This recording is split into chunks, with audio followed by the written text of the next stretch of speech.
प्रिय विद्यार्थियों, सादर नमस्कार। आप सभी का स्वागत है मेरे YouTube चैनल अपना इकोनॉमिक्स में।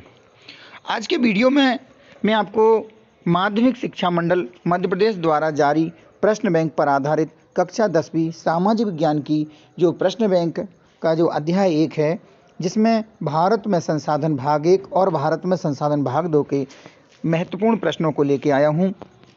इन प्रश्नों में मैं आपको प्रश्न क्रमांक 1 से लेकर 51 तक ऐसे प्रश्न हैं जो कि वस्तुनिष्ठ प्रश्न हैं और इनके उत्तर आपको सही विकल्प या सत्य असत्य जोड़ मिलान के रूप में आपको देना रहते हैं।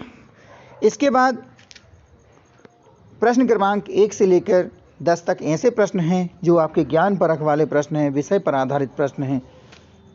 इनके लिए निर्धारित अंक 3 हैं और इनके उत्तर आपको लगभग 75 से 100 शब्दों में लिखना है। प्रश्न क्रमांक 11 से 20 तक ऐसे प्रश्न रहेंगे जो कि समझ परख वाले प्रश्न हैं, विश्लेषणात्मक प्रश्न हैं और इनके लिए 4 अंक निर्धारित हैं। माध्यमिक शिक्षा मंडल ने ऐसे प्रश्नों के लिए 4 अंक निर्धारित किए हैं और इन प्रश्नों के उत्तर आपको लगभग 100 से लेकर 150 शब्दों में लिखना है। तो आइए देखते हैं इन प्रश्नों के बारे में। सबसे पहला प्रश्न है, मानव सर्वाधिक उपयोग करता है। यहाँ पे सही विकल्प चुनकर लिखना है। मानव सर्वाधिक उपयोग करता है तो मनुष्य सबसे ज़्यादा जो जल का उपयोग करता है वो पृष्ठीय जल है। पृष्ठीय जल का उपयोग सबसे ज़्यादा किया जाता है। इसके पश्चात अगला प्रश्न है, घाना पक्षी विहार स्थित है। तो घाना पक्षी विहार कहाँ स्थित है? राजस्थान में स्थित है। अगला प्रश्न, वन संसाधन की प्रमुख समस्या है। वन संसाधन की कौन सी समस्या प्रमुख समस्या है? वनों में लगने वाली आग, जबकि मछली पालन, रेगिस्तान का विस्तार, आदिवासी गतिविधि ये प्रमुख समस्या में नहीं आते हैं। सबसे प्रमुख समस्या है वनों में लगने वाली आग। प्रश्न क्रमांक 4, मानव जनित आपदा है। तो मानव जनित आपदा कौन सी है? सूखा, बाढ़, सड़क दुर्घटना, भूस्खलन। इनमें से मानव जनित आपदा है सड़क दुर्घटना। वन महोत्सव के जन्मदाता हैं। तो वन महोत्सव के जन्मदाता कौन है? के.एम. मुंशी वन महोत्सव के जन्मदाता हैं। प्रश्न क्रमांक 6, आंध्र प्रदेश और उड़ीसा के डेल्टा क्षेत्रों तथा गंगा के मैदानों में सामान्यतः कौन सी मिट्टी पाई जाती है? तो जो आंध्र प्रदेश और उड़ीसा के डेल्टाई क्षेत्र हैं, गंगा के मैदानों में सामान्यतः जो मिट्टी पाई जाती है वो कौन सी मिट्टी है? जलोढ़ मिट्टी पाई जाती है।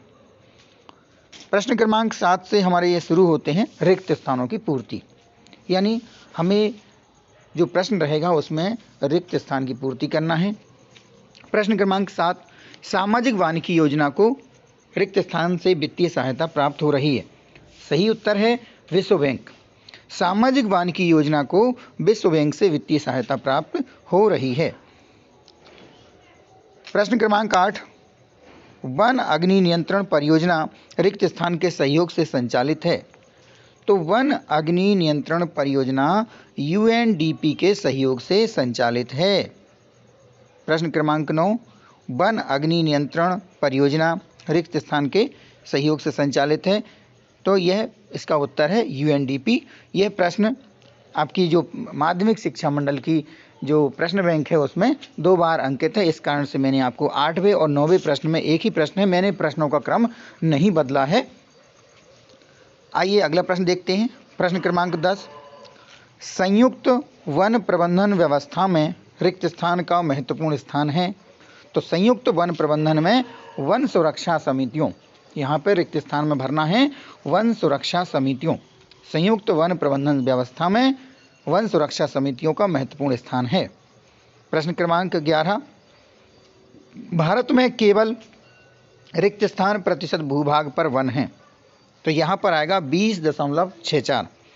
भारत में केवल 20.64% भूभाग पर वन है। प्रश्न क्रमांक 12,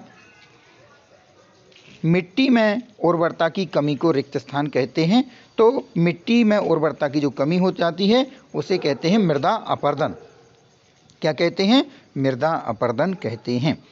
अब जो प्रश्न है प्रश्न क्रमांक 13 से शुरू हो रहे हैं। सत्य असत्य लिखना है, यानी जो कथन सत्य होगा उसके सामने हमें सत्य लिखना है, जो कथन असत्य होगा उसके सामने असत्य लिखना है। प्रश्न क्रमांक 13, वनों को वर्षा का संचालक कहा जाता है, तो यह कथन कैसा है? सत्य है।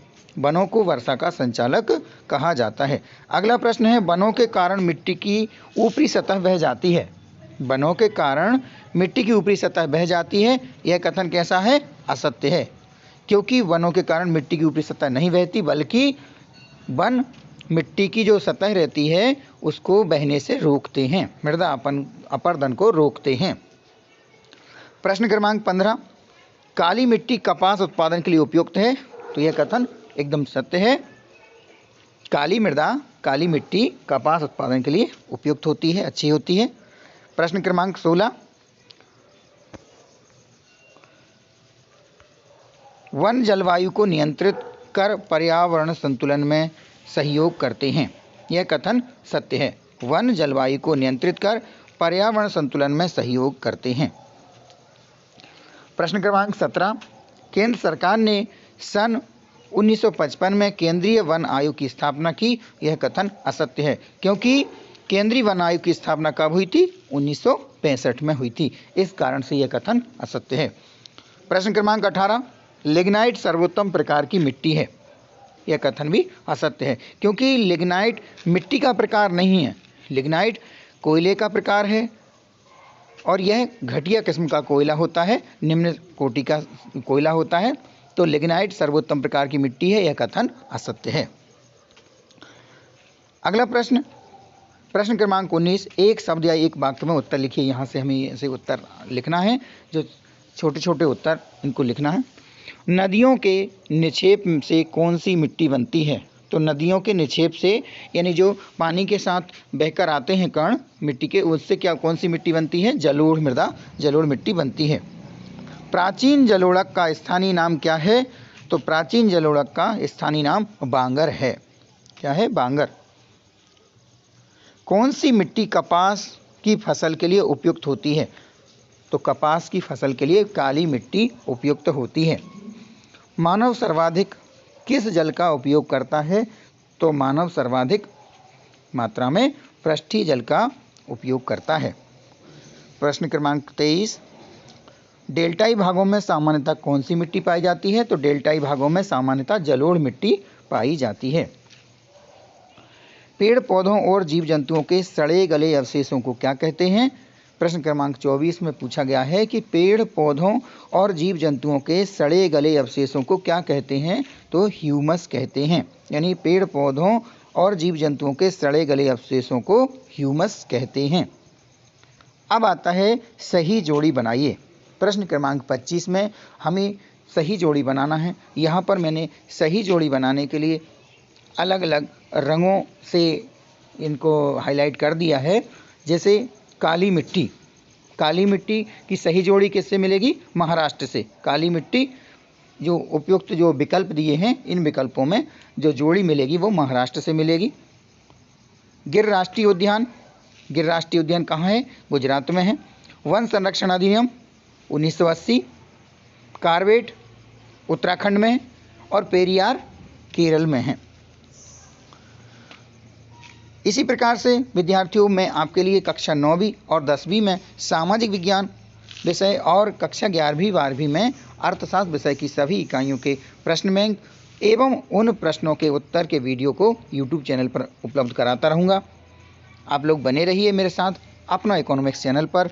यदि आपने अभी तक अपने इस चैनल को सब्सक्राइब नहीं किया है तो अभी सब्सक्राइब कर लीजिए। आइए अब हम देखते हैं प्रश्न क्रमांक 26 से। यहाँ पर 26वें प्रश्न में फिर वही है, सही विकल्प चुनकर लिखिए। तो भारत में सर्वाधिक रबड़ का उत्पादन होता है। तो भारत में सबसे ज़्यादा रबड़ का उत्पादन कहाँ होता है? केरल में होता है। सही विकल्प हो जाएगा केरल। नीली क्रांति का संबंध है। प्रश्न क्रमांक 27 में पूछा गया है कि नीली क्रांति का संबंध है। तो नीली क्रांति का संबंध मछली के उत्पादन से है। मछली उत्पादन से नीली क्रांति का संबंध है। लोहे अयस्क का प्रकार नहीं है। यहाँ पर 4 विकल्प दिए हैं: हेमेटाइट, मैग्नेटाइट, साइडेराइट व ऑक्साइड। इनमें से लौह अयस्क का प्रकार नहीं है, तो आपका चौथा विकल्प है बॉक्साइट। बॉक्साइट लौह अयस्क का प्रकार नहीं है, क्योंकि बॉक्साइट एक अधातु खनिज है, इससे एल्युमिनियम तैयार होता है, इसलिए आपके जो 3 विकल्प हैं वे लौह अयस्क के प्रकार हैं, जबकि यहाँ पूछा गया है कि कौन सा ऐसा विकल्प है जो लौह अयस्क का प्रकार नहीं है, तो यहाँ हो जाएगा बॉक्साइट। अगला प्रश्न है, मध्य प्रदेश किस खनिज के उत्पादन में भारत में प्रथम स्थान रखता है? तो आप सभी जानते हैं, हीरा खनिज के उत्पादन में भारत में प्रथम स्थान पर कौन सा प्रदेश है? मध्य प्रदेश है। कृषि क्षेत्र सम्मिलित है, तो अर्थव्यवस्था के हम जानते हैं 3 क्षेत्र हैं, प्राथमिक क्षेत्र, द्वितीयक क्षेत्र और तृतीयक क्षेत्र। तो इनमें कृषि क्षेत्र को सम्मिलित किया जाता है प्राथमिक क्षेत्र में। प्रश्न क्रमांक 31, जो अभी की पिछले प्रश्न की पुनरावृत्ति हो रही है कि मध्य प्रदेश किस खनिज उत्पादन में भारत में प्रथम स्थान रखता है, तो यह हीरा है। प्रश्न क्रमांक 32 में रिक्त स्थानों की पूर्ति करना है यहाँ से। तो पीत क्रांति का संबंध रिक्त स्थान से है, तो पीत क्रांति का संबंध खाद्य तेलों एवं तिलहन फसलों से है। यहाँ पर हमें रिक्त स्थान में भरना है खाद्य तेलों एवं तिलहन फसलों। प्रश्न क्रमांक 33, श्वेत क्रांति द्वारा भारत में रिक्त स्थान को बढ़ावा मिला है, तो श्वेत क्रांति के द्वारा भारत में दुग्ध उत्पादन को बढ़ावा मिला है। प्रश्न क्रमांक 34, प्रति हेक्टेयर गेहूं का सर्वाधिक उत्पादन करने वाला राज्य रिक्त स्थान है, तो प्रति हेक्टेयर गेहूं का सर्वाधिक उत्पादन करने वाला राज्य कौन सा है? उत्तर प्रदेश है, तो यहाँ रिक्त स्थान में आएगा उत्तर प्रदेश। प्रश्न क्रमांक 35, सोयाबीन उत्पादन में प्रथम स्थान प्राप्त भारतीय राज्य है, कौन सा राज्य है सोयाबीन के उत्पादन में? मध्य प्रदेश। मध्य प्रदेश को सोया प्रदेश भी कहते हैं, यहाँ रिक्त स्थान में आएगा मध्य प्रदेश। प्रश्न क्रमांक 36, मैग्नीज मिलाकर धातुओं को रिक्त स्थान और रिक्त स्थान बनाया जाता है, तो यहाँ पर कठोर और टिकाऊ, हम जो रिक्त स्थान है यहाँ पर एक रिक्त स्थान में कठोर लिख देंगे और एक रिक्त स्थान की पूर्ति हम टिकाऊ शब्द से कर देंगे। तो मैग्नीज मिलाकर धातुओं को कठोर और टिकाऊ बनाया जाता है। प्रश्न क्रमांक 37, Tata iron and steel company Jamshedpur रिक्त स्थान राज्य में है, तो Tata iron and steel company Jamshedpur कहाँ है? झारखंड राज्य में स्थित है। सत्य सत्य बताइए, सत्य सत्य लिखिए। प्रश्न क्रमांक 38, बिहार के अभ्रक को रूबी अभ्रक कहते हैं, प्रश्न 38 में पूछा है बिहार के अभ्रक को रूबी अभ्रक कहते हैं, तो यह कथन सत्य है। प्रश्न क्रमांक 39, जनसंख्या विस्फोट से संसाधनों की कमी हो जाती है, तो हाँ यह कथन सही है कि जनसंख्या विस्फोट होने से, जनसंख्या की अत्यधिक वृद्धि होने से संसाधनों की कमी हो जाती है, यह कथन सत्य है। तो प्रश्न क्रमांक 39, 40 और 41 में एक ही प्रश्न की पुनरावृत्ति हुई है, तो यहाँ पर जनसंख्या विस्फोट से संसाधनों की कमी हो जाती है, यह कथन सत्य है।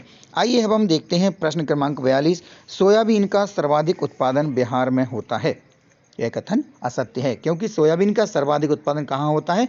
मध्य प्रदेश में होता है। प्रश्न क्रमांक 43, छोटा नागपुर पठार में भारत के कुल खनिज का 40% भाग पाया जाता है, तो विद्यार्थियों यहाँ यह कथन पूरा सही है कि छोटा नागपुर पठार में भारत के कुल खनिज का 40% भाग पाया जाता है। प्रश्न क्रमांक 44, राजस्थान में मरुस्थलीय मिट्टी पाई जाती है, यह कथन सत्य है, राजस्थान की जो मिट्टी है वो मरुस्थलीय मिट्टी है। अब एक शब्द या एक वाक्य में उत्तर दीजिए। प्रश्न क्रमांक 45, वे फसलें जो वर्षा ऋतु के आरंभ में बोई जाती हैं, यानी जब वर्षा ऋतु प्रारंभ शुरू होती है तब बोई जाती हैं, तो उन फसलों को क्या कहते हैं? तो वे फसलें जो वर्षा ऋतु के आरंभ में बोई जाती हैं खरीफ की फसलें कहलाती हैं। क्या कहलाती हैं? खरीफ की फसलें। प्रश्न क्रमांक 46, मुंबई हाई प्रसिद्ध है, तो मुंबई हाई क्यों प्रसिद्ध है? तेल व गैस क्षेत्र के लिए प्रसिद्ध है। मुंबई हाई तेल व गैस क्षेत्र के लिए प्रसिद्ध है। सर्वोत्तम लौह अयस्क है, प्रश्न क्रमांक 47, सर्वोत्तम लौह अयस्क है, क्या है? हेमेटाइट। हेमेटाइट सर्वोत्तम लौह अयस्क है। प्रश्न क्रमांक 48, जैक ऑफ ट्रेड्स किसे कहा जाता है? तो जैक ऑफ ट्रेड्स कहा जाता है मैग्नीज को कहा जाता है। प्रश्न क्रमांक 49, भारत में सर्वाधिक कोयला का भंडार किस राज्य में है? तो सबसे ज़्यादा कोयले का भंडार किस राज्य में है? झारखंड में है। प्रश्न क्रमांक 50, भारत में बायोमास ऊर्जा उत्पादन की क्षमता है? तो भारत में बायोमास ऊर्जा की उत्पादन क्षमता कितनी है? 19,500 मेगावाट। अब प्रश्न आता है सही जोड़ी मिलाइए। तो यहाँ पर भी मैंने सही जोड़ी के लिए अलग अलग कलरों से, अलग अलग रंगों से हाईलाइट कर दिया है, आप देख सकते हैं। जैसे रबर का उत्पादन सबसे ज़्यादा कहाँ होता है? केरल में होता है। डिगबोई कहाँ है? आसाम में है। कपास की सबसे ज़्यादा खेती होती है, सबसे ज़्यादा उत्पादन होता है महाराष्ट्र में। चावल का उत्पादन सबसे अधिक होता है पश्चिम बंगाल में। और नीली क्रांति संबंधित है मछली के उत्पादन से। तो विद्यार्थियों, मैंने आपको प्रश्न क्रमांक 1 से लेकर 51 तक के जो प्रश्न थे उनके यहाँ पर मैंने हल उपलब्ध करा दिए हैं। अब प्रश्न क्रमांक 1 जो कि ज्ञान परख वाले प्रश्न हैं, इन प्रश्नों के उत्तर आपको अपनी जो पुस्तक है उससे तैयार करना है। आइए इन प्रश्नों पर भी चर्चा कर लेते हैं। प्रश्न क्रमांक 1, सामाजिक वानिकी योजना क्या है? प्रश्न क्रमांक 2, वनों पर आधारित उद्योगों को बताइए।